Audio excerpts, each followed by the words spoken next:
to order Tuesday, December 18th, 2018, Brooklyn City Board of Education regular meeting. Mr. Hoskins, can you please call the roll? Mr. Neal? Here. Mrs. Barcheck? Here. Mr. Singer? Here. Mr. Hennings? Here. Mr. Roper? Here. Everybody stand for the Pledge of Allegiance, please. I pledge allegiance to the flag of the United States of America and to the republic for which it stands, one nation, under God, indivisible, with liberty and justice for all.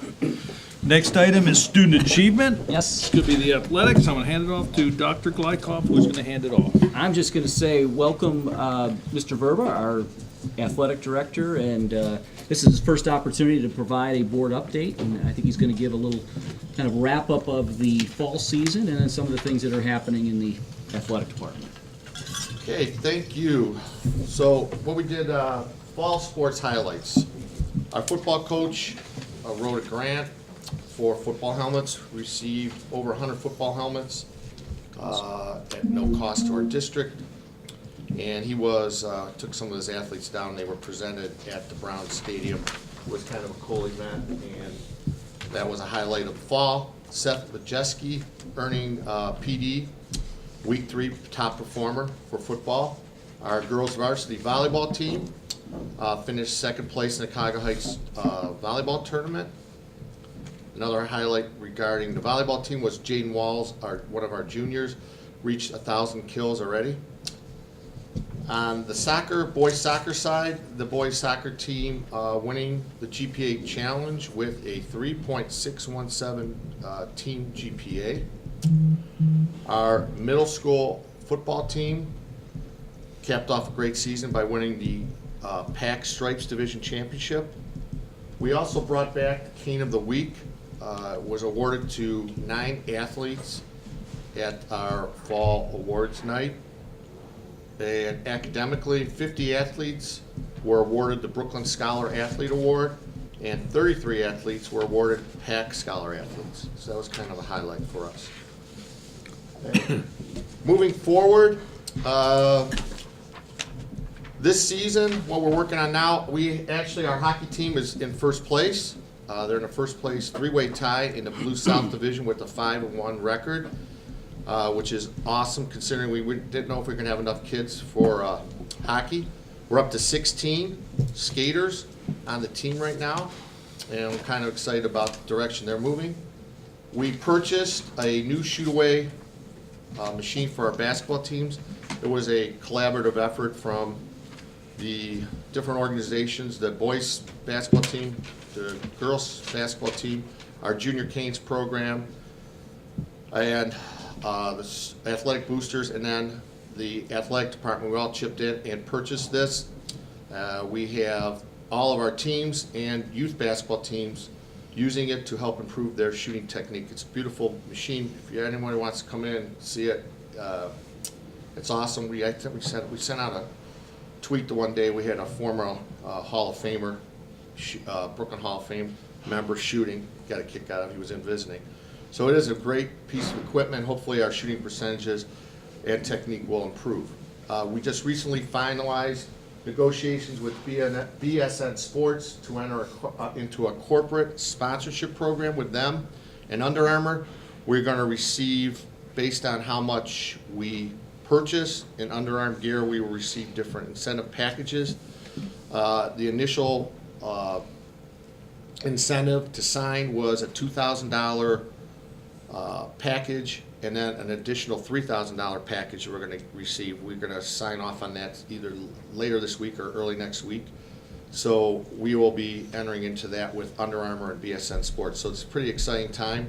Won't be able to wear this anymore, but everything must go its own way, I guess. Our high school gym, we changed the setup, and got mixed reviews. We're working through some problems, and we are going to we have on order signs to replace the signs that are missing in the gym. Hopefully it will help alleviate some of these issues we're having with where people are sitting. Mr. Verba, can I ask you a question about Yes. the signs in the gym? I know when we used to sit on the other side, we could see all the banners with all the championships we won. Are they gonna get transferred to the other side, or are we just gonna buy I don't know. duplicate banners? I haven't even thought about that. Because it's just nice to see, besides like the 4, when we did win some stuff. Well, I know one thing, we will be, since we're in a new conference, we will have to purchase new Banners. it's Team banners. team banners that will have to go up. So we'll have to remove all the ones from the pack and put in the CVC ones. So that would be something we're gonna have to work on this summer probably. Okay. But we're working on it, trying to get it to flow a little bit more easily in there. We're trying to get signage out on our streets. We have a lot of confusion as to where people should be parking and entering our buildings. So what we did was, I sent out an email to all the ADs in our conference with a overhead view that I had received of our complex. And hopefully that'll alleviate some of it, but we still need to get signs out on the street so that when parents that may not know about this information can at least get directed to the white lot or the football complex. So we're working on that also. We will be posting 2 openings. We will need a head boys soccer coach as Coach Rogers stepped down after the season. And we will also need to be posting for a varsity softball coach as Coach Hanlon has stepped down and he has moved into the boys boys baseball program. So that will be going out the end of this week. And then last but not least, the big fundraiser for the athletic boosters is their Night at the Races fundraiser, and that will be Saturday, February 16th, 2019. I believe it's 6 o'clock at the same venue it was last year. Yes. The UAW? Is that what- UAW Hall. Right, so, Across from Chevy. yep, so we want to make sure we get that out early so people can mark that day in their calendars. What's that, anything else? Got some Oh, athletic I passed selection. out, you guys, you have in front of you, a list of 2 things. On the one side, it has the athletic selections for all conference, including our soccer, the local soccer group puts together their all-star teams. And then on the back side, it has that list that I alluded to earlier with the 50 athletes that were awarded the Brooklyn Scholar athletes, and then the 33 with the stars. If I count them right, 33 with the stars were the ones that got the actual PAC Scholar Athlete Awards. So that's what you have in front of you. And then I just basically put the slides on another sheet so you guys have them for your, Appreciate it. Thank you. okay? Thank you. Yeah, Mr. Verb has really been working hard with the athletic program. Obviously, the fall season's a busy season with all the different sports that are going on. What I've really liked is the kind of renewed spirit around the athletics. I think in particular, the Cane of the Week has gotten a lot of the kids have enjoyed that. I think they like that recognition. But I really appreciate the diligent work he's been doing with coaches, really trying to keep the high expectations for grades. Knowing that we are student athletes. And so, I know that he's been working hard on that, so I appreciate that. Well, I appreciate the opportunity. Hopefully, you're Thanks. working in the right direction. Thank you. Appreciate it, thank you. Drive safely out to Keystone. Oh, yes. I do want to throw one thing in. It was at a basketball game the other day, Bob, and the 3 referees are all eating popcorn. It says, I don't know what it is. Best popcorn you find. You got Just ask that. Bonnie. All 3 of them She'll said, tell ya. I I'd love it. love coming here just for the popcorn. And I love it that we call it Cane of the Week. I think that's a wonderful term. Except it should be Hurricane of the Week. As the Hurricanes. Yeah, we'll get there. I like that. I do. All right, anything else? Thank you, Mr. Verba. Thank you so Mr. much. Verba. Thank you. All right, we're going to move on to comments from visitors. In order for the board to fulfill its obligation to complete and planned agenda in an effective and efficient fashion, a maximum of 30 minutes of public participation as it pertains to school-related topics will be permitted each meeting. Each person wishing to address the board will approach the podium and state his, her name, and address. If several people wish to speak, each person will be allotted 3 minutes until the total time of 30 minutes is used. During that period, no person may speak twice until all who desire to speak have had an opportunity to do so. The period of public participation may be extended by a vote of majority of the board. Anybody? Slow down. Don't get hurt. We're going to go on to the superintendent's report. All right. Dr. Glykoff. Thank you, Mr. President. I just want to wish all the students, the families, staff members, community, a very happy holidays. I think this is a great time of year, but also as we ramp down, we've got a few days left. Our high schoolers are getting ready to take some midterm exams, so hopefully they're all studying hard for that, the students who have that. It is an exciting time to be around young people. Obviously, they've got a lot of energy, but there's also it is a special time, and we try to remind ourselves about that. And obviously, well wishes and happy holidays to all of you as board members, to you and your families. My first present to you is no superintendent report from myself. I'm sure you appreciate that, or me droning on about the state budget and all those woes. So I'm actually going to hand it over to Assistant Superintendent Kalish, as well as Principal Seco, and they're going to talk a little bit about some of the curriculum initiatives that we're working on here in the district. So I thought this would be a good opportunity. So I'm going to hand it off. Thank you. So we've been busy at work. First, I want to say again, echo Dr. Gladkoff's comments. I wish everybody a happy holiday and enjoy the time with families and friends, and same with the community and our students. I hope they enjoyed their time and come back rejuvenated, as we all desperately need it sometimes. So we've been working primarily in the areas of math and literacy, where we've identified that is a strong need, and how we want to pursue that. And so Mrs. Seco and I communicate often, and we agree almost all the time, not always, but almost all the time. And so I'm going to start this evening talking about English and language arts, and then move into, oh, you gave it to me, thank you. Last time you did it for me. So we're going to talk a little bit about English language arts first, and then I'll cap it off with math, and then take any questions from the board that you might have.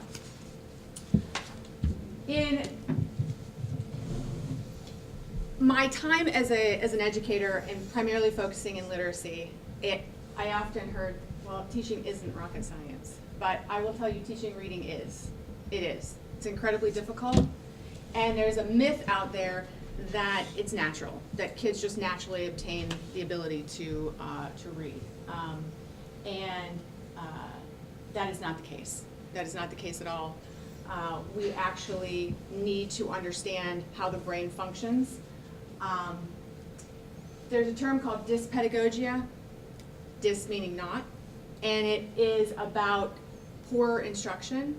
And I'm not saying that this is about teachers being to blame. This is about preparatory programs, including our own, where very little time is spent preparing teachers behind the science of teaching reading, understanding the brain development, and when children start to experience issues, what to do about them. We have very little instruction on that. Even teachers of reading and language arts, very little. I probably have more training because I am trained in hearing impaired.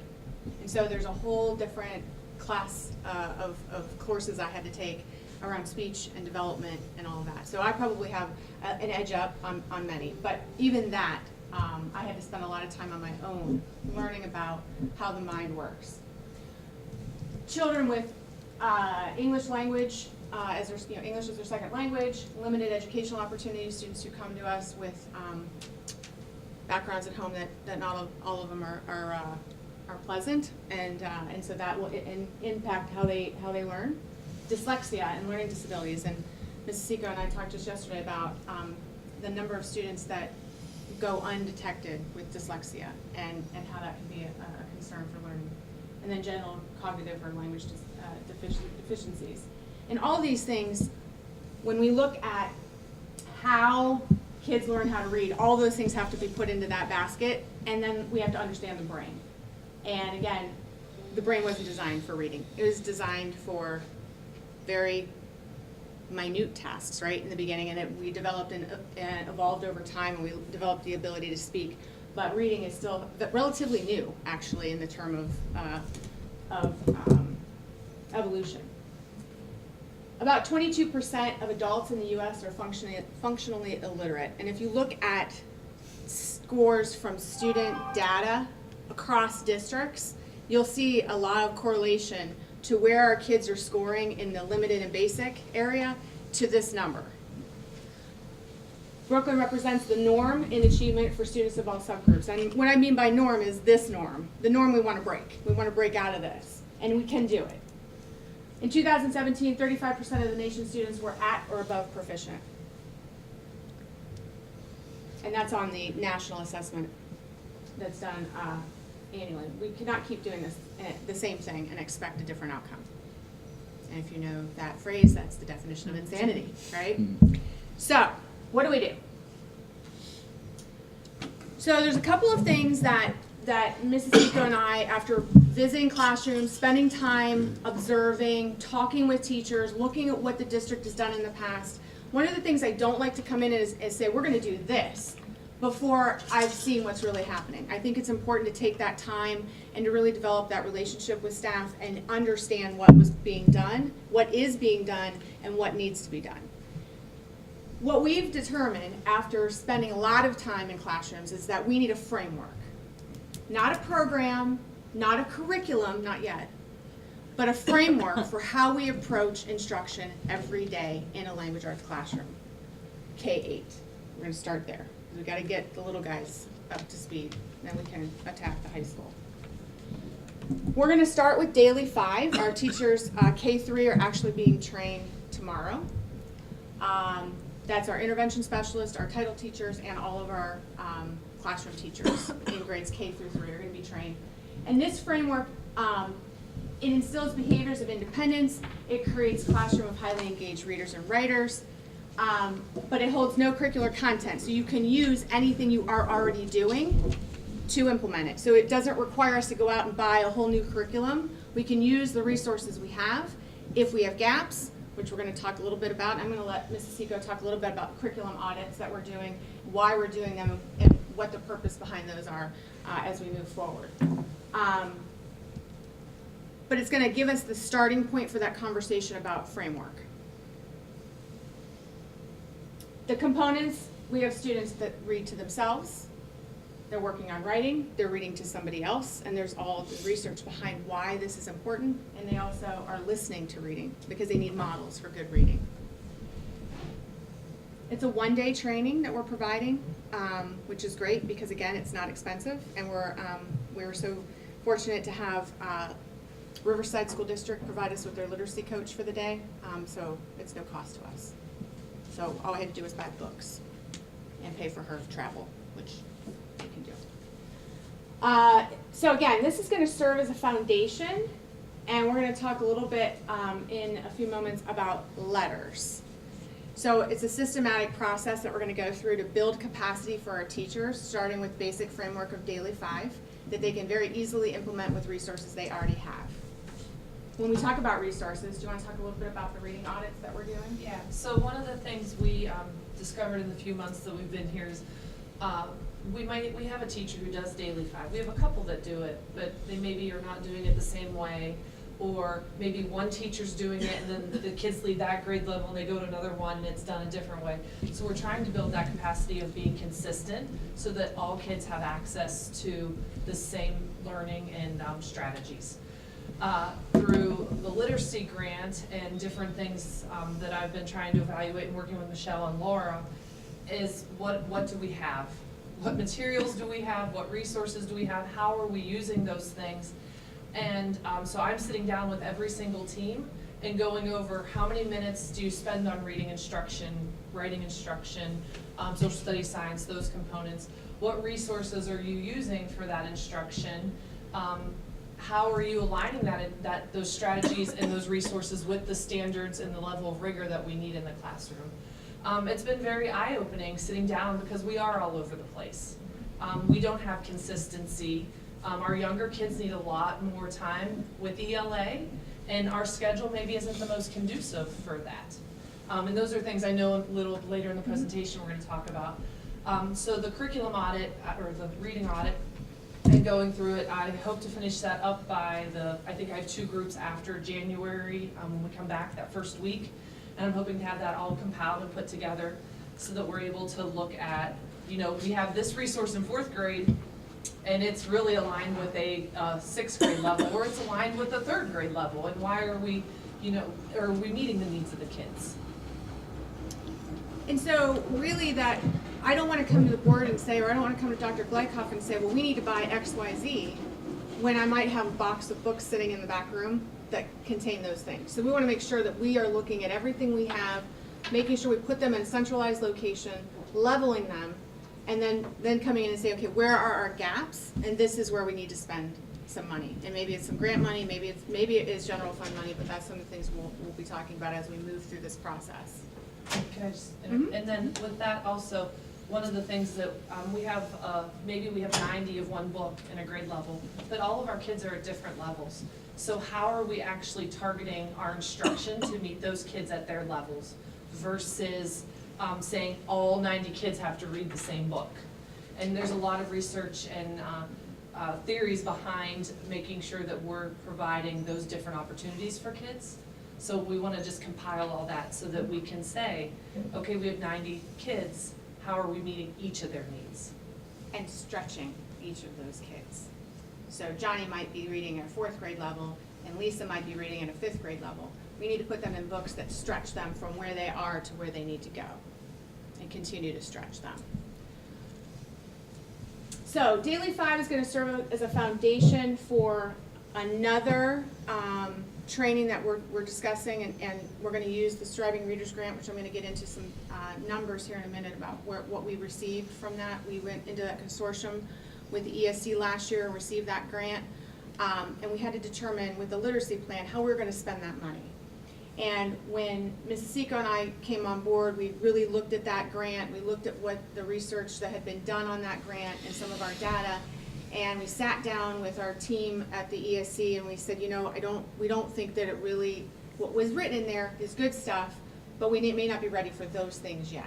We need a framework for instruction, and then we could go into some of the other components that were in there. So we're kind of taking a step back. We're going to tweak that plan to make it fit what we see the needs are, and then move forward with those other options that were in there later on when we're ready for them. So as I said, Daily 5 is going to be trained tomorrow for K3, and then we're going to look at a date later in the year for our 4-7 teachers to, again, give them some framework. It'll look a little different in the older grades, but it can be done there as well. So we want to make sure we do that. One thing I want to say about reading is when many of us went to school, the tough to teach, as they're called, dropped out of school.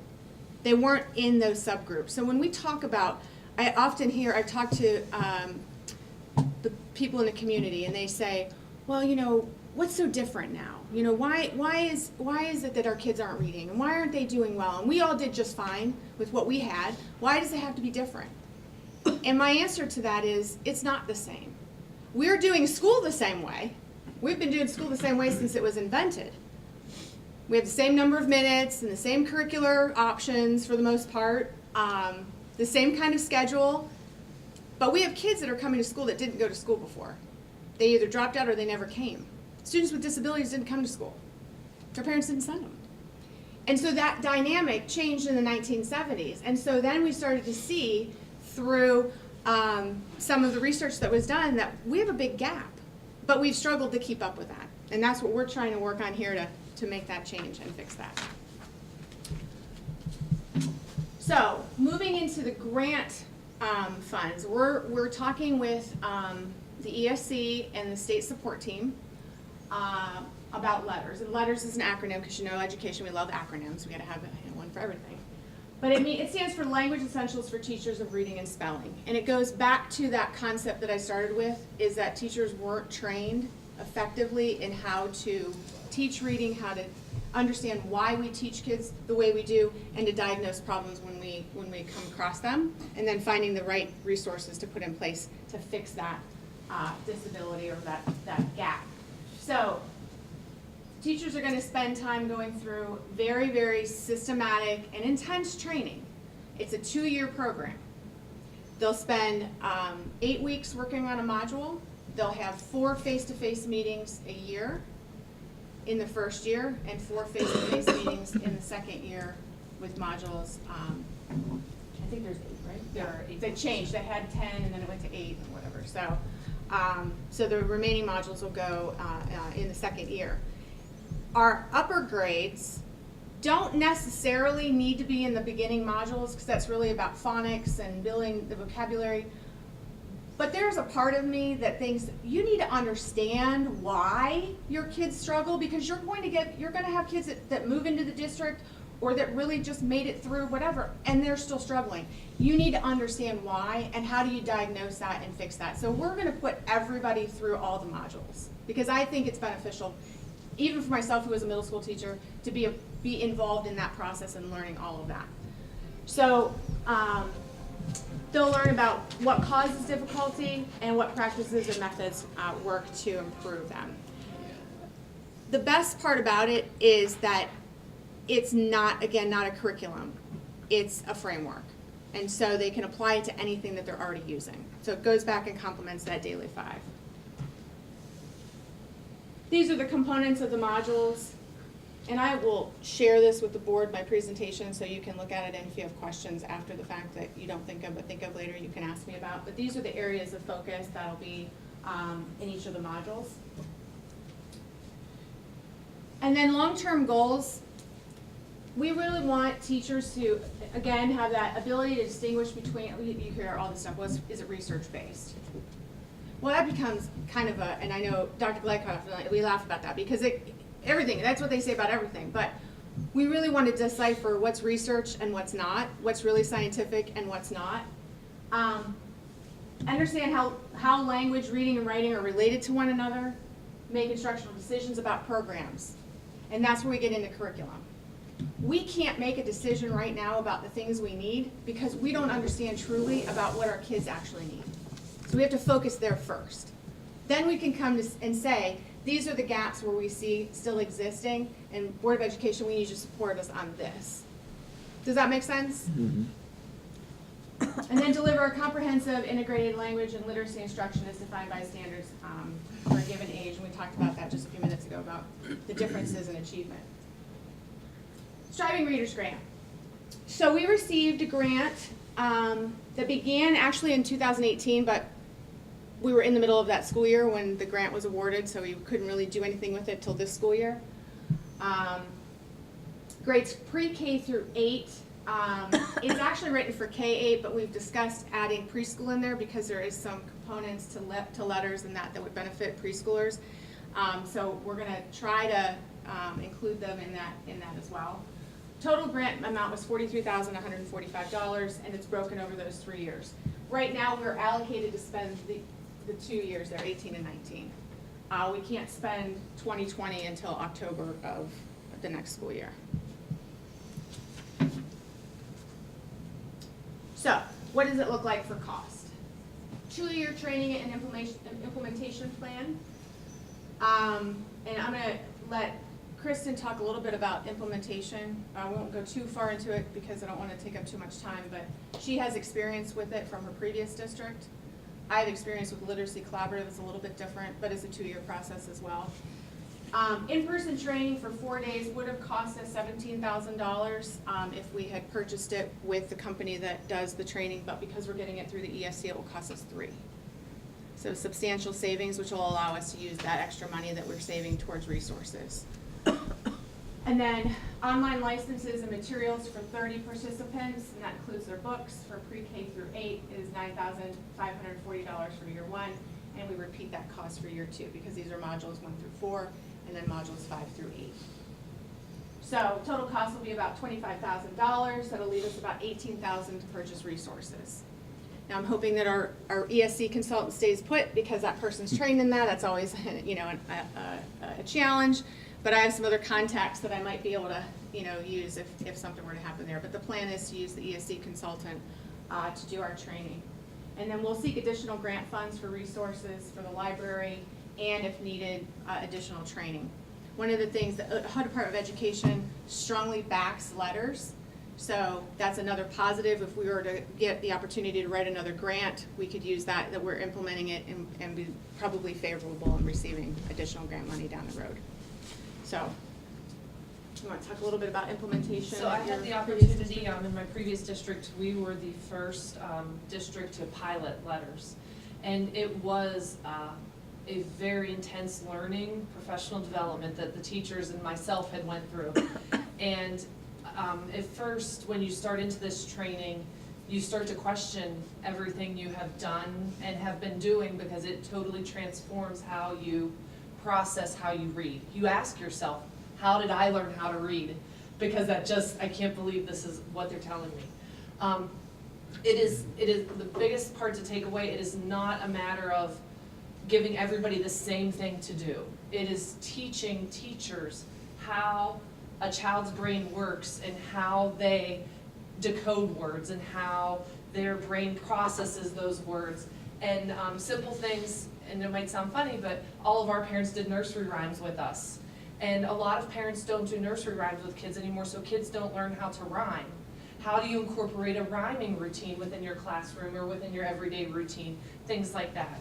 And then throughout the whole process, it takes what resources and materials do you have, and how do you implement them into the learning you as a teacher have just went through. So it's really great stuff, and it's really reteaching the teacher how to teach reading.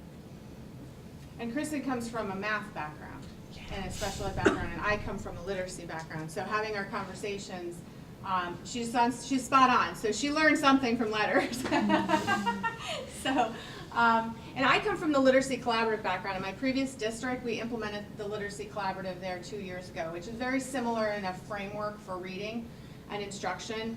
And I was telling Dr. Gleikoff, you know, I really think that our framework is important. And then the third grade scores came out. And so I called my previous principal and I said, okay, this was the year our third graders were taking that assessment after implementation of the literacy collaborative. How'd they do? Last year we had 52% meet the promotion score. This year they had 86% meet it. 3 kids didn't make it. And those 3 kids were new to the district. 2 of them were new last year and 1 was new this year. So I was super excited. I don't normally brag, but that's really awesome. So I was like, we need to celebrate that. And that's what I want to do here. So I think that this will help us get there. Level literacy intervention is another thing that I am bringing from a previous experience. We have students who are behind, who are not reading on grade level. Right now we have a tier 2 intervention. Tier 2 means we have small group instruction. They're pulled out and you get given additional instruction. Tier 1 is everything that's happening in the regular classroom. We have foundations in Wilson happening as a tier 2 intervention, but that's not really enough. We need something else for kids who aren't responding to foundations. So I use leveled literacy and foundations in my previous district, and LLI served as a very good replacement, not replacement, I know it's the wrong word, secondary option for students who weren't responding to foundations. Not every kid is going to respond to phonics, so we need some other options for kids who aren't responding to that. And leveled literacy did it for our kids. It's very small group, it's very targeted, it's fast-paced, and it uses books that are engaging for students. They want to read them, and a teacher models with them. So that is actually coming in January. We've purchased that. We should get the materials in as soon as we have those in. Teachers will take a look at those, and then I'll get training for all teachers for that. Not every teacher will use it as an intervention, but I want them to be trained because I want them to know when their kid leaves the classroom to go with the intervention specialist or the Title I teacher, they know what their kids are receiving. Okay, and I'll be quick on math. Math is never quick. It's not. We're kind of in the same place, quite honestly, with math. We don't really have a text adoption, which is okay, that's not a bad thing. But we don't have a framework either.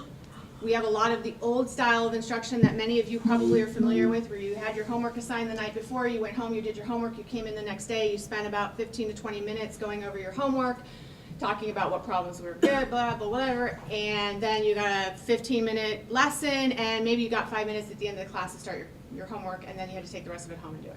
Homework. Sound familiar? Right. And you probably, some of you maybe didn't do your homework. Homework.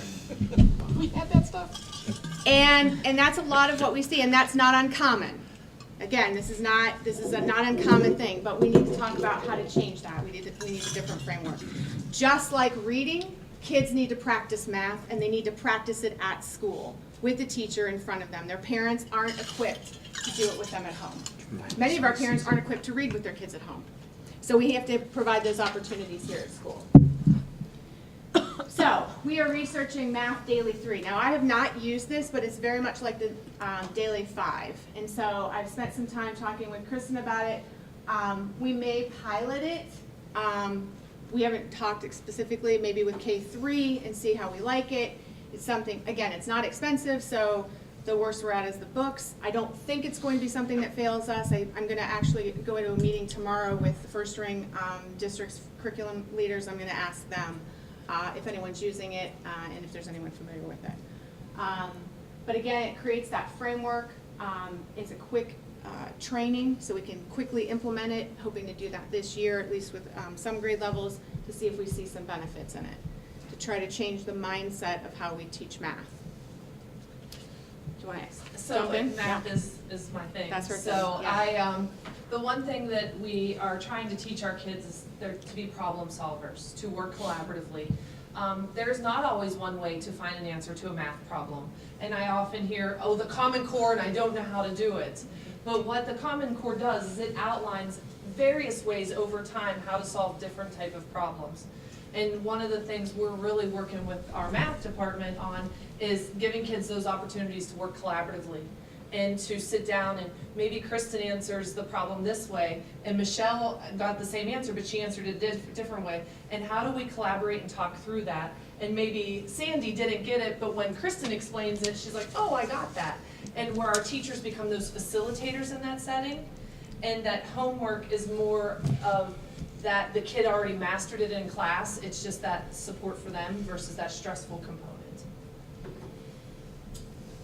So again, we're looking at partial or possible full, and we're still talking about implementation second semester of this year, and then full implementation should we find it to be beneficial for the next semester, or for next school year, I mean. There's 3 components, hence Daily 3. Math by myself, math writing, which we need kids to do. They need to be writing about math, and then math with someone else. So it's that guided instruction versus independent. And that someone could be a peer, that someone could be a teacher, just depends on the circumstances. We have a couple of things that are going on in the future. Mrs. Seco is going to be attending a conference in Columbus in February with 2 of our 7th grade teachers, Mrs. Freight and Mrs. DePietro. That is a guided math workshop, 2-day conference that will be geared towards changing our mindset about how we instruct in math. And Mrs. Freight knows that when she comes back, I'm going to be tapping her as kind of a coach to work with some teachers on how to restructure their classroom slowly but surely to get away from that experience that we had and move towards targeted time for kids to work in the classroom on math. And we need more time for it as well. So we're going to be talking about scheduling in a moment. We're also looking at Open Up Resource. This is, so far right now, is for grades 6 through 8. Mentor Schools researched this a few years back, and I was friends with the superintendent there, Mr. Miller, and talked to him about it. It's mostly aligned, most of the math curriculum out there is not aligned to the Common Core. So you'll buy it and then you have to supplement it with the things you need because it doesn't have everything you need, which is kind of funny because they bought it and they tell you that it's aligned to the Common Core and it's really not. Open Up Resource is fully aligned. It's written by teachers and it's free. It's online and it's free, completely free. The only time you have to pay for anything is if you want print materials, you have to pay the cost of printing them. So I used this in my previous district. The kids loved it, the staff loved it, and we had Chromebooks for our kids, so there was no issue. And we've talked about how can we tackle that challenge, which we'll get to. So those are the things that are happening in math. As far as scheduling, we are having lots and lots of conversations with staff about what our schedule will look like for next year in the K-7 building in particular. We will be working towards 2 to 3 hours of literacy instruction every day and a similar amount of time for math, which means we will integrate social studies and science in the lower grades into their literacy time, which is an absolutely wonderful way to do that because it's engaging. Who doesn't like learning about science? And you can learn about nonfiction at the same time. So those are the kinds of conversations that we'll be having about scheduling for next year, and Sasika and I have drafted some of our thoughts about how it can look, but we'll engage our teachers in that. And we've also have been meeting a lot with our title teachers and to make some changes starting in January when we got the third grade reading guarantee results back. And just looking at how we're tackling our students that are not reading. Yeah. Being more purposeful in collecting that data and progress on the reading kids. Any questions from the board? Yes. Yes. A few slides back, you mentioned assessments. Is this basically, and I'm probably, maybe I'm getting too far into the weeds, but as far as the letters assessments, do you do like a baseline of where the curriculum is presently at for each grade level and say, okay, we're going to start using the science, I'll say science book. We're going to start teaching it this way, and then trying to judge where everybody's at that particular moment. So before they start the training, all staff, all the teachers in that training will take a baseline assessment. So we'll gauge where they are, and then they'll take a post-assessment at the end to see, did they master the material. As far as using their content materials, that will be a philosophical conversation we have as they go through that. They'll be actually engaged through activities that they're asked to do with their students, and then report back when they come back and meet in the modules again about how it went, what went well, what didn't go well, and things like that. And Krista can talk probably a little bit more about that part of it. And so with some experience in that area, you go through this training and then over time you start to talk about, we have these resources. We do not find them useful in teaching this way or providing the phonics instruction or the different components of the vocabulary.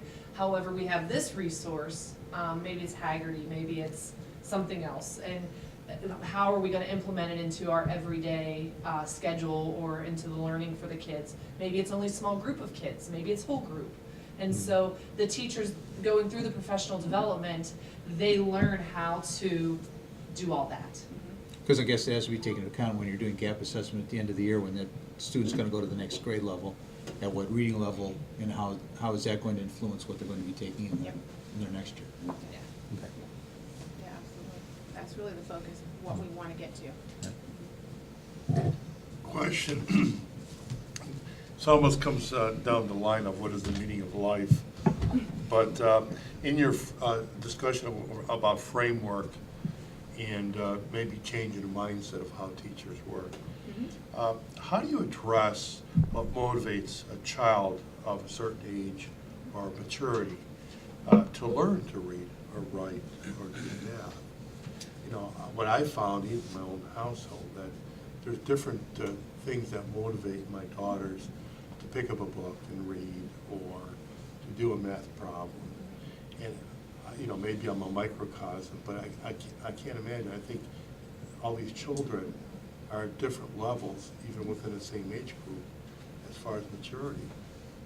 You want to go first? Yeah. Go ahead. So the relationships and connecting it to what motivates them and what they learn and love. Myself as a learner, if I had to be told you have to learn this and didn't know the reason behind it and the why and the purpose, I didn't want to do it. But if I connected it to my life and connected it to how it was going to be purposeful for me and meaningful for me, then I started to absorb it, and over time that increases. So with reading, one of the best things to do is to make reading something they enjoy. So we don't say every single kid has to read the same novel. Maybe I don't like to read novels. Maybe it's picking up Sports Illustrated and reading that. Or maybe it is picking up the cookbook and you're doing fractions and you're doing this, or the Plain Dealer, whatever it may be. I often tell parents when they go on vacations or they go on road trips or you stop at the rest stop, pick up those little pamphlets and flyers that talk about the different things in the area, just for those things, and connect that reading. That's one of the best ways to start to build that love and passion for it. And with teachers and with parents, you already have those relationships with your kids, but with teachers in the classroom, getting to know what What do they like? Do they like sports cars? Do they like baseball? Do they like horses? And then you have those resources in your classroom and the materials in there that support that. I watched a video recently for high school students. They were seniors, and the question asked of them is, how many books have you read in your high school career? And it was shocking, although not really shocking to me, but to many in the room, that those kids said none, one.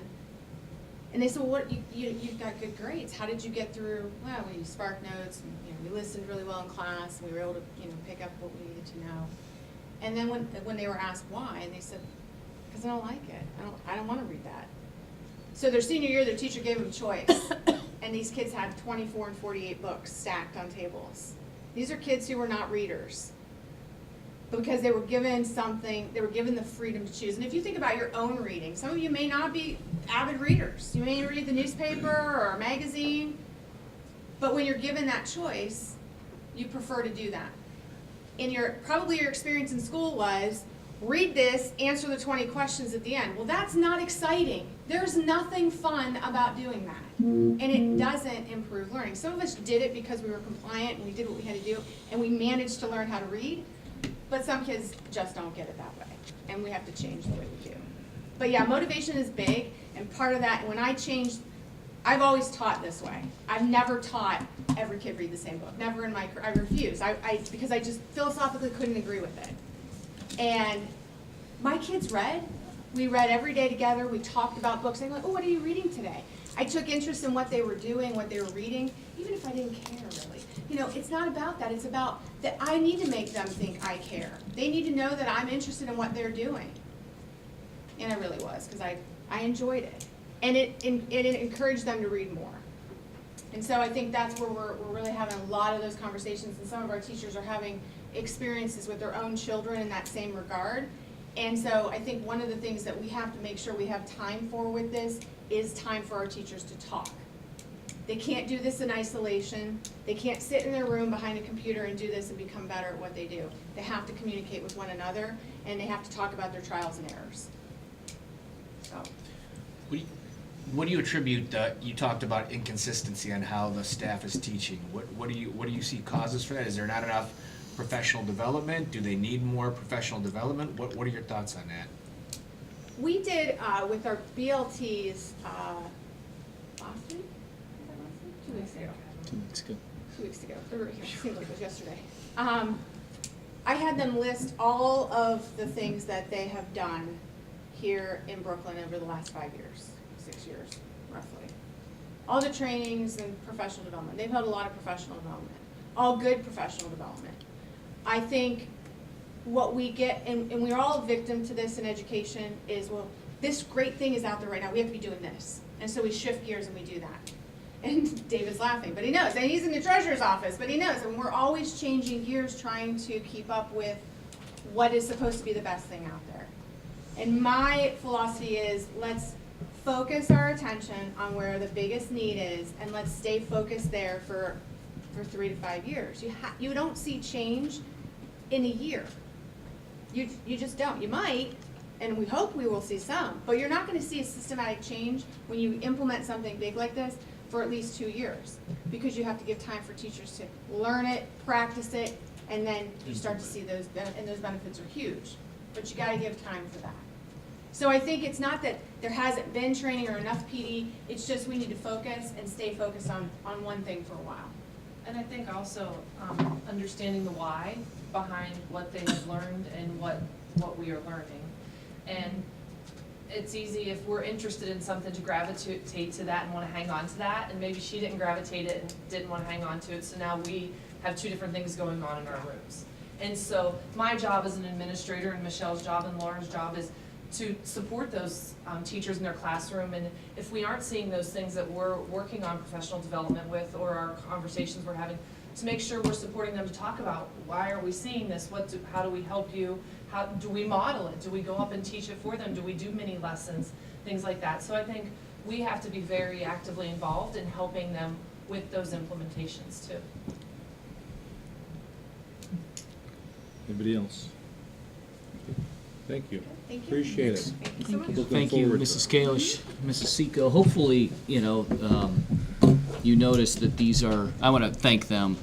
Notice these are two strong administrative additions to our team this year. And I would say that because of their know-how and capacity, their initiative really to want to make positive change with our kids.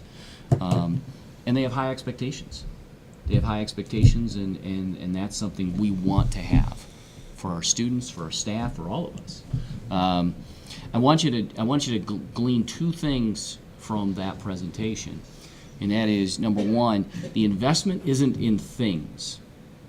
It's not in a curriculum. It's not in stuff. It's in people. It's in knowledge and capacity, and that's really important. The second thing, obviously, is something that's we've been working closely on, is where is this being paid for? You notice a lot of the things, my favorite word, free. You'll notice a lot is from grants, Striving Readers Grant, Title I grant. Much of this is going to be paid from that. So general fund is not being impacted to this. So this is things that we have pursued some outside grants to get. So, I appreciate their work on this. I think it's hard work. It's the right work, but I like it. appreciate that. So, thank you. Appreciate it. Thank you, ladies. We're going to go on to the treasurer's report. All right, well, I'll be Hoskin. brief. Although that's very important, a subject to review. The financial statement notice was sent to the paper. I don't know if it was published, but as a requirement, I have to send a notice that they're available in my office during working hours, and that's been sent. The on-site audit, they completed today. We should have the final draft of that next week. It needs to be completed by the end of the calendar year. And I will be completing the tax budget. That will be available 10 days prior to our organizational meeting, and a notice will go out to that effect to the paper as well. And that's all I have. Beautiful. Thank you. Question. Go ahead. Dave, between now, so the on-site audit was completed and the end of the year, can we schedule a finance committee meeting to discuss, do you expect any findings from the audit? We went over that today. There should be no findings. There will be some suggestions that we had in the past, and my goal is to eliminate all those recommendations, and I'm working on those. Talked with the auditors about those things today. So I will give a report based on the management letter as to where we are in progressing to eliminate those weaknesses, but they're not substantial. They're just suggestions, and philosophically I agree with them, and I've updated you on some of the things that I'm looking at, you as the board, looking at doing so that we can have better detailed reporting of our financial status. So do you feel we need a finance committee meeting between today and the end of the year? I think, no, not by the end of the year. I think maybe after the first of the year, after we organize, we could even talk about it at one of the meetings, some of the things that we're looking at. But once the committees are assigned at the organizational meeting, then I think it would be beneficial too. And I think we've talked about setting up a regular schedule of those meetings, and getting that together. Also, one of the things that we will be, the board will be reviewing and hopefully approving is the change in the audit committee, which is separate from the finance committee, and that would be having 5 members instead of 3, where a board member and I could be on that committee, and then we have to get 3 people from outside. And we talked about that as well today. I talked with the auditor about that. Good. Anything else? Anybody else?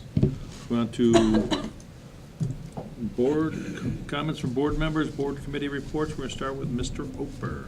Thank you, Mr. President. I'd like to thank Mr. Verba and ladies, that's a great presentation, and I'm very intrigued by the framework and all that. It's stuff I really like. We had a players meeting last week. We had a tour of the renovations. All the programs that require all the high bays and heavy equipment are now finished and running in full operation. It's really awesome to see once they're done. I think even if you show up and ask to get on a tour, they'll show you around of what's finished, because it's really awesome. The welding area is set up just like Lincoln Electric, which is not surprising since the instructor used to work there, and Lincoln helped set up all the machines.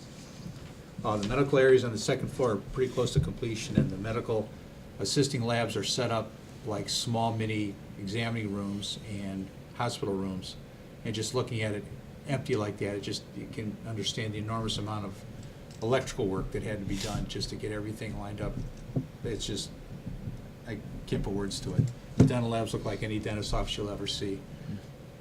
Cosmetology is still going on in the old area, and the new one is pretty close to being done. It should be done in March. All the bowls were in, all the big, what do you call them?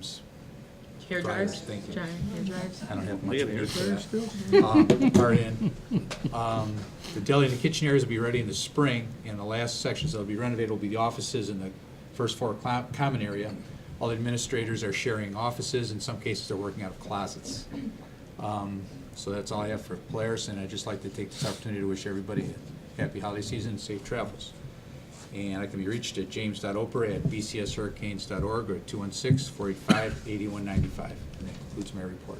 Thank you. Move on to Mrs. Barczyk. Thank you, Mr. President. I'm going to keep my report short. I'm sick today, so hopefully I won't have a coughing fit during my report or anybody else's. I would like to wish everyone a Merry Christmas. I would also like to congratulate all the students and their wonderful performances on Saturday at the holiday concert I was able to attend. And I would also like to say they did a great job ending right before the football game. They did a wonderful job. They got it done with like 5 minutes to spare before kickoff. I would also like to thank Mr. Verba. Ladies, thank you so much for your presentation. It's definitely good work that we need to do and something that I'm really confident in the programs that you want to bring forward. So thank you so much. I look forward to seeing the results that you're going to receive from those. Thank you to Mr. Verba for his updates with our athletic department. The school spirit is definitely something that you've seen change in the past few months, and it's really nice to see as a board member, just like the whole environment in the schools has really gone in such a positive, moving forward, it's really going great. So I'd like to thank all of our administration for that. I would like to wish everybody a Merry Christmas, and I would also like to congratulate one of our residents, Mary Coplin, on being named Citizen of the Year Award. Mary's done a lot of stuff for our school. She's been president of all of our booster organizations. She has been an advocate for the students here and the kids, and she's done a lot. And congratulations, Mary, very well deserved.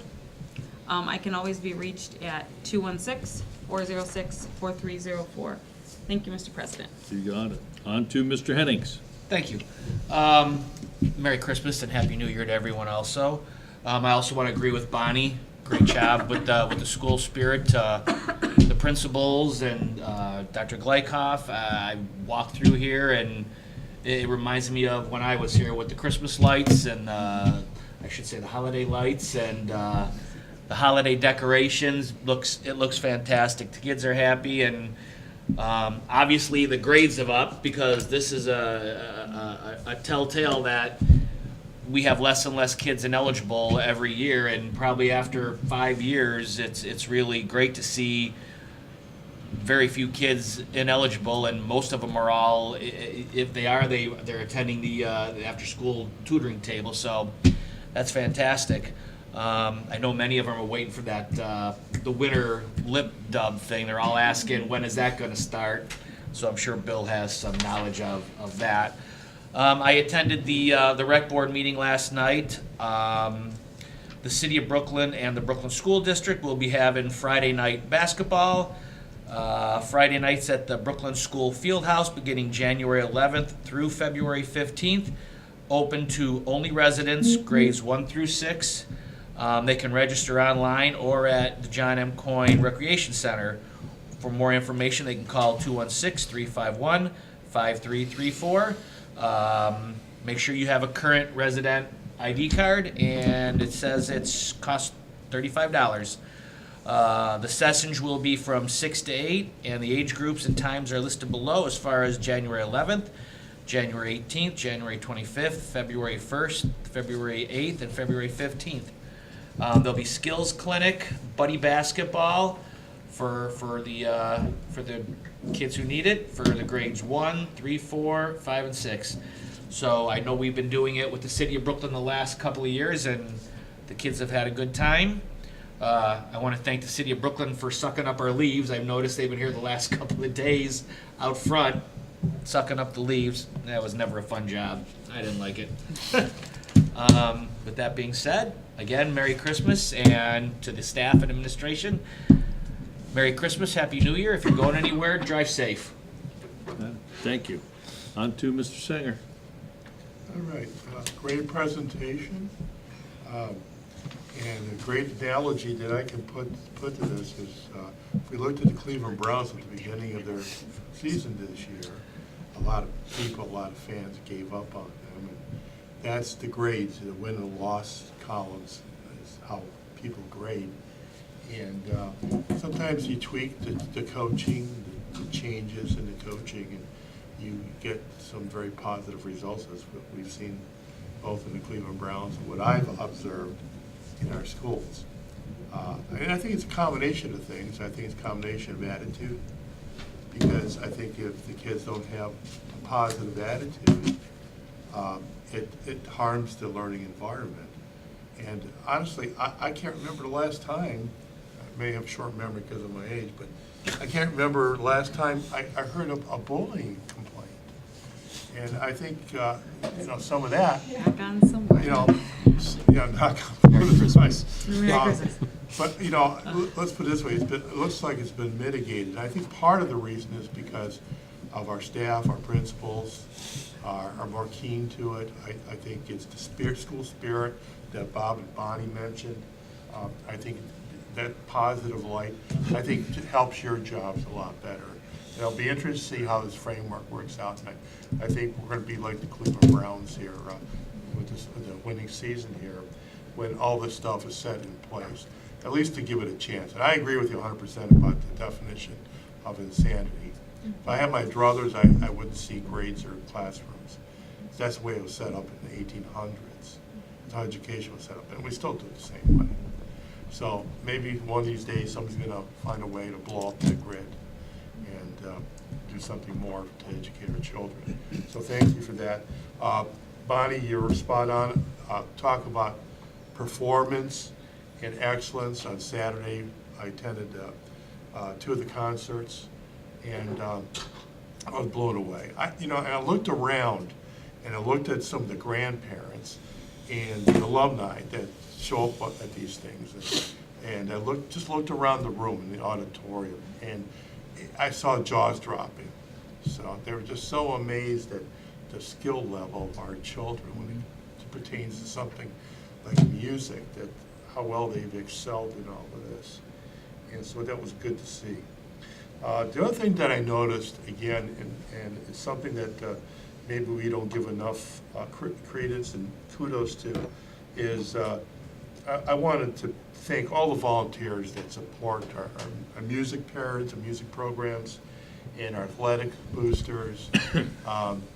Can't say enough thanks to them. They take their time out from being at home, doing something else, and they're at the schools helping with program and activities. So with that, I want to wish everybody a Merry Christmas and Happy New Year.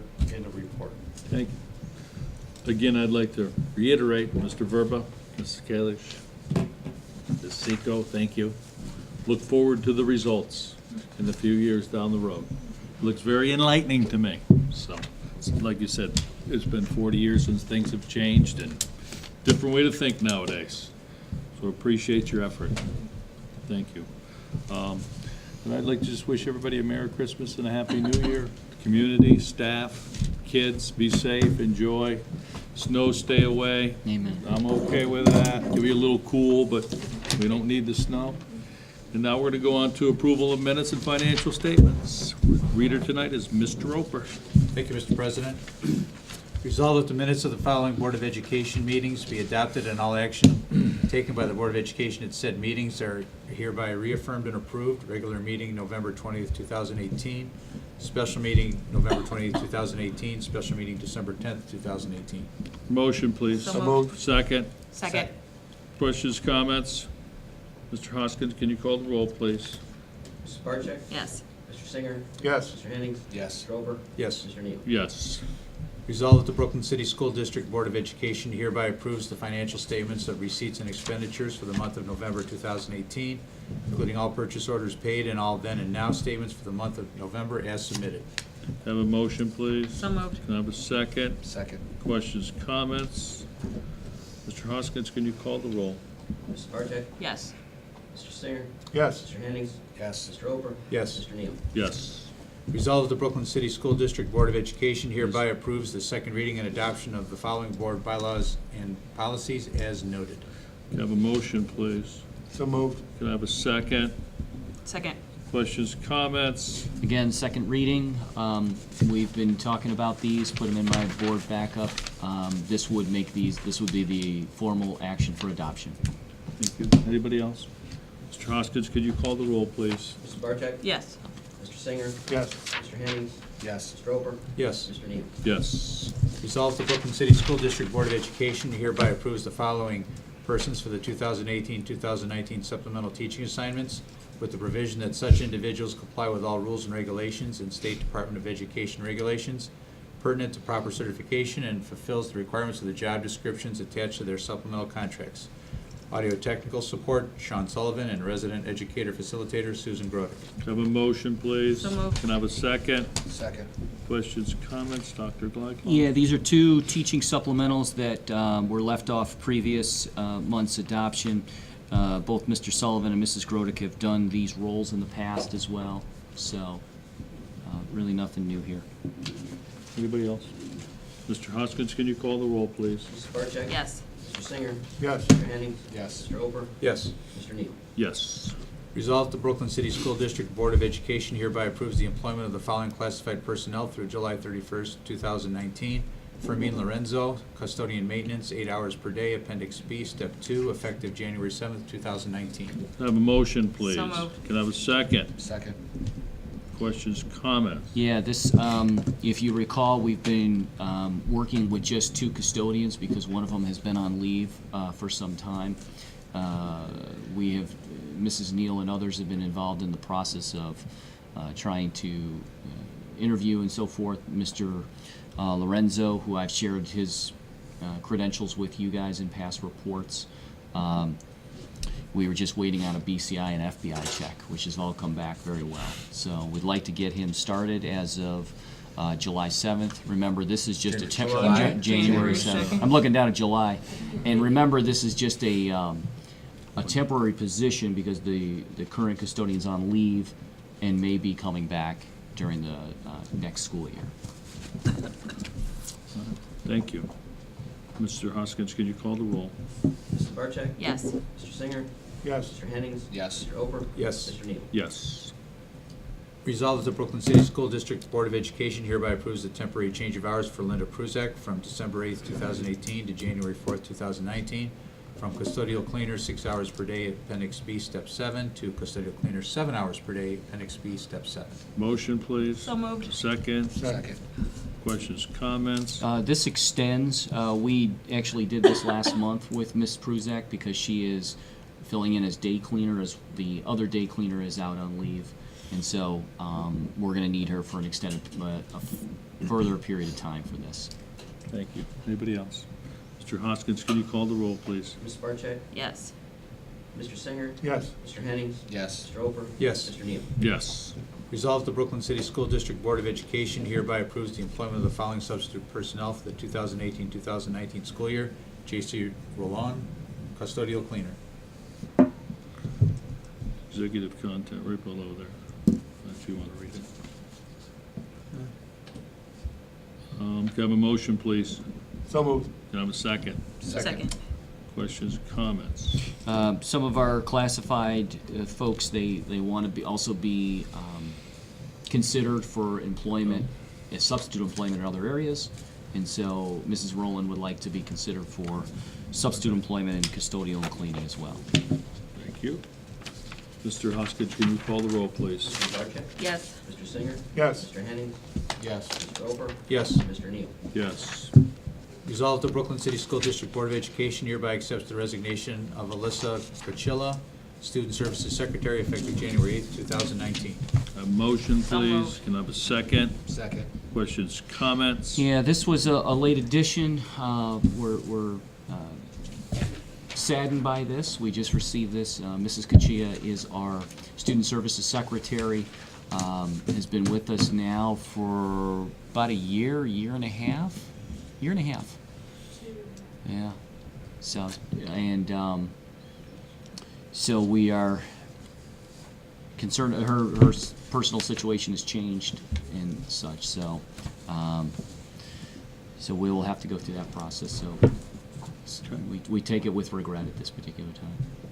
All right, anybody else? Mr. Hoskins, can you call the roll? Mrs. Barcheck? Yes. Mr. Singer? Yes. Mr. Henning? Yes. Mr. Ober? Yes. Mr. Neal? Yes. Resolved, the Brooklyn City School District hereby approves the advance in return of $109,425.06 from 516-9018 IDEA Part B, $18,625.85 from 551-9018 Title III LEP, $64,568.65 from 572-9018 Title I, $6,506.84 from 587-9018 IDEA EEC, $50,308.76 from Title II-A, and $10,000 from Title IV-A to the general fund. The total to be returned to the general fund is $259,435.16. Can I have a motion, please? moved. Can I have a second?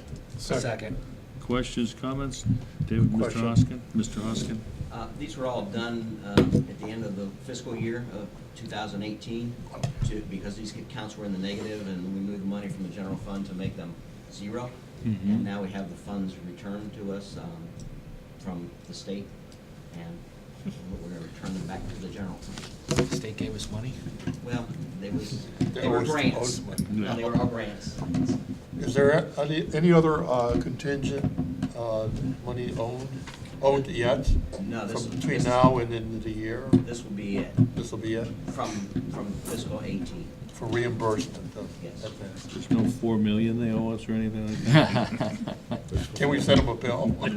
Yeah, really. See if they'll pay it? You never know. Has done that before. Send them one. You never know what they give back. Yeah, you owe us. Anybody else? Mr. Hoskins, can you call the roll? Mrs. Barcheck? Yes. Mr. Singer? Yes. Mr. Henning? Yes. Mr. Ober? Yes. Mr. Neal? Yes. Resolved, the Brooklyn City School District Board of Education hereby authorizes membership renewal in the Ohio School Boards Association for calendar year 2019. Can I have a motion, So please? moved. Questions, comments? Oh, I'm sorry. We had dueling. Bonnie and Rick. Yeah. So I'll go second. Questions, comments? I've attached the invoice from OSBA for membership. $250, I think. I don't know if this is up to the board. We get the briefcase free if you get it electronic. It's $140 if you pay for a paper copy. That's a board decision.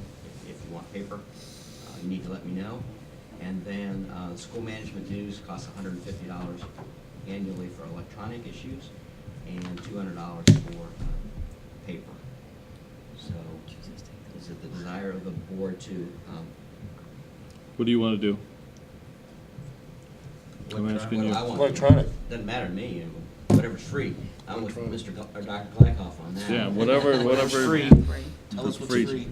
Yeah. Whatever that comes So out the to. membership is $54.04, and the electronic subscription of the briefcase is included. Bless you. Bless you. The total cost of membership. Perfectly fine with that. Good answer. Mr. Hoskins, can you call the roll? Mrs. Barcheck? Yes. Mr. Singer? Yes. Mr. Henning? Yes. Mr. Ober? Yes. Mr. Neal? Yes. Whereas the Brooklyn Board of Education wishes to support the efforts of the other boards of education, Bless you. to obtain favorable judicial decisions, and whereas the Ohio School Boards Association, OSBA Legal Assistance Fund, otherwise known as LAF, has been established for this purpose, therefore, The board hereby resolves to participate in the OSBA LAF for the calendar year 2019 and authorizes the treasurer to pay the LAF $250. Motion, please. So moved. Second. Second. Questions, comments? I bring this to the board because this is a board decision to make. I also attached the invoice for this. The board in the past has never approved this. Okay. So I did the research, found out that the board has never approved it. So I'm not saying that you have to, I'm not saying you don't have to, I'm just giving you some history on the LAF. That is totally your decision at the end. What is your history on it? The use of it? Do you have any? Dr. Glykoff, do you have any? I think all the boards that I've been associated have But I mean, as far as utilizing it, so. Correct, they've that's what I'm signed up for asking. it. I don't know that we've ever been in a position where we had to seek legal assistance from the, that's set up to help the boards in judicial decisions. So they're there to do that, to help you do that. It's not the day-to-day operations or legal needs of the district, so Research and things like that? it's two different things. Is this basically, we're paying money for a lobbyist? I don't know, I think it's just, with 600 districts, if they all did it times $250, it's not a ton of money. Yeah. Okay, so I wouldn't believe that it would be paying lobbyists or anything like that. I don't have more background than what's attached and this resolution that was sent to me by OSBA. Well, who paid for I the just- people like Jim Betts? I mean, who paid for, somebody had to pay. That's probably part of the membership dues and the other things they get by having different trainings and, because there's trainings every day that OSBA sponsors. Should we, But as far as this board, I could not find where this board had ever been asked to approve or had approved the LAF. There's no Where history. do the requests We'll come need to in do it from again then? then, if we haven't done it yet. Where's the? They just sent us an invoice? They send you an invoice, yes. And have we paid it in the past? Never. Okay. And the board makes the decision as to whether or not they want to spend the $250. It's totally your decision. And what if we don't spend? What Nothing. happens? we saved $250. I throw the invoice in the trash and we have it recorded that the board decided not to pay the fee. Let's take a vote. I know what my vote is. To Michelle's point, let's buy some curriculum stuff with it. Yeah. There you I go. don't disagree. So what would they offer us? What legal services We would they give don't us? know the details, so either I that haven't we, screwed up enough for this either to that use it. or we could table this and Knock bring it on back at a some later wood time. and Perhaps you table Hey, it. why don't we do that and just Yeah, I maybe think do we some should Make a table it. motion to attend. Can I make a motion to table this? Yes, Future for more discussion? information. Yeah. Let's do that. We need a vote on the table. Yep. Susie's done. We're gonna make a motion Wait to a second. Second. Mr. Singer, Mr. Oper have seconded. And then Mr. Hoskins, you'll call the roll to table whichever item that was, wherever I'm at. Mrs. Barcheck? Yes. Mr. Singer? Yes. Mr. Henning? Yes. Mr. Ober? Yes. Mr. Neal? Yes. That's probably the best way to handle that. You're right, Jim. No, it's, okay, right, you're up. Oh, that's right. Announcement of announcement of the 2019 organizational meeting of the Board of Education meeting, Wednesday, January 9, 2019, in the Treasurers Conference located in the Board of Education. Office is 9200 Bidoff, Brooklyn, Ohio, 6 p.m. We are going to, well, this is just procedural. We're gonna have to, nomination of the office of the President pro temp. Or, I need a nomination for, I nominate Rocky Neal. all right, anybody else? We're gonna, all this malarkey's there. Is there a second? Some, yes, anybody second it? Second. Then we're gonna, to close it, correct? We're gonna Well, I've been reading Robert's Rules of Order. Okay. There is no, Why don't there you is leave- no, No need? you can close it, or you can, as the president, just say, are there any other nominations? I'll make a motion And if there to are close nominations. But it's not anything, you don't have to, there's no vote or anything on closing nominations. Gotcha. They're just closed. I move we I close the have nothing better to nominations. do than read Robert's Rules of Order. Good. All right, so that nomination is closed. And that's just for the meeting January 9th, correct? Until, at that time, a president is elected at that meeting. So Correct. It's just to serve until the elections. Right, till after whatever. Yes. Got it. Now we have to vote on that position. Even though there's only one person nominated? Yeah. Yeah. Yep. Okay. Mhm. Mr. Yeah, that's Hoskins, you can Robert's call the rules. roll. It's my rule. Re-election. It sounds like something that would be your role. Well, I move that Rocky Neal be elected as President Pro Tem of the Brooklyn City School District Board of Education for the 2019 organizational meeting. There you go. Come Second. Second. Yep, second. Scorpion's a first. Mr. Hoskins, can you Why did we call? do that part? I thought we already did that part. No. Close nominations. Yeah, now you can close the door and all that crazy stuff. Mrs. Barcheck, Yes. you know what you're voting for? At this point, I'm voting for There's only one some name in cold there. medicine and some And getting out of this. chicken soup. That's what. Mr. Singer, Yes. Mr. Hens. Yes. Mr. Oper. Yes. And Mr. Neal. Yes. Congratulations. All right. You've been elected. Yes. For one Oh, meeting. I think Yeah. it's filling, yeah, it's for some reason. Do we have any correspondence-related action information? Anybody? None here. Any other business? I have one piece, Mr. President.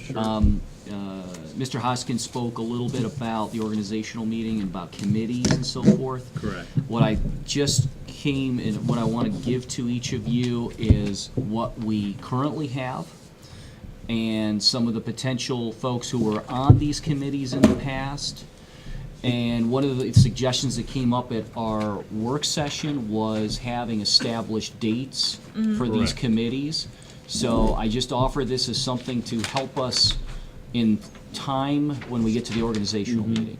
So taking a look at this and saying, is this, so I looked at frequency, for example, policy committee. Certainly the president, the vice president, myself serve on that. Looking at a frequency of that, probably because we're looking at Neola policies twice a year. We could do that bi-monthly or as needed by the board. And then try to establish a date that we would kind of set that. Correct. That way, that any of the meetings that have multiple board meetings or multiple board members at, we'll have to, put a or just an announcement out for that. Right. So that way, I think we have it on a regular basis. So take a look at that, and we can use that as a guide when we get to organizational meetings. Similar to what we're gonna do on the second meeting of the month. Correct. We're trying to establish. Well, it's another thing. So we kind of establish a routine and for that.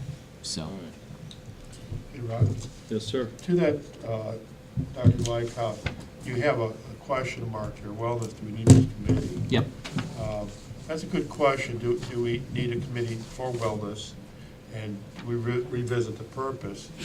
But one of the things that I would like to see added as a committee, and that's a communications committee that would address things like PSAs.